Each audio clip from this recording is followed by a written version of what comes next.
અમરેલીથી લાલાવદર તરફ જતા નવા હાઈવે માર્ગ પર પુલના નિર્માણમાં ગંભીર અનિયમિતતાઓ સામે આવી રહી છે। સ્થાનિક રહીશોના જણાવ્યા અનુસાર છેલ્લા ઘણા મહિનાઓથી કામ ખૂબ જ ધીમી ગતિએ ચાલી રહ્યું છે, જેને તેઓએ કોગળ ગાયની ગતિ કહીને રજૂ કર્યું છે।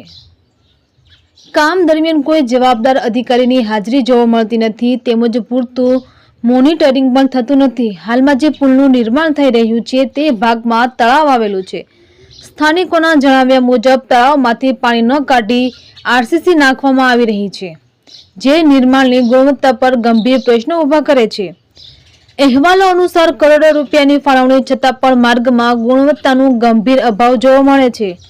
નવી ગટર લાઇનમાં ઢાંકણ તૂટી ગયા છે અને રસ્તાની સપાટી પર તિરાડો દેખાવા લાગી છે, જે નવીનતાના ધોરણોને લઈ શંકા ઊભી કરે છે।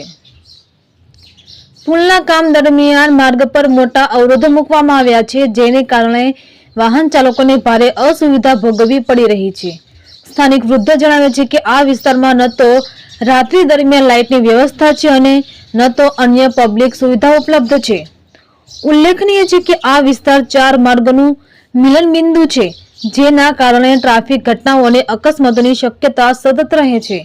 અગાઉ અહીં અનેક ગમખાર અકસ્માતો પણ બન્યા છે, છતાં તંત્ર દ્વારા કોઈ ડાયવર્ઝન સૂચક બોર્ડ કે સુરક્ષાત્મક પગલાં લેવામાં આવ્યા નથી। તંત્રની આ ઉદાસી નભીરા વલણ સામે હવે સ્થાનિકોમાં ભારે રોષ ફાટી નીકળ્યો છે।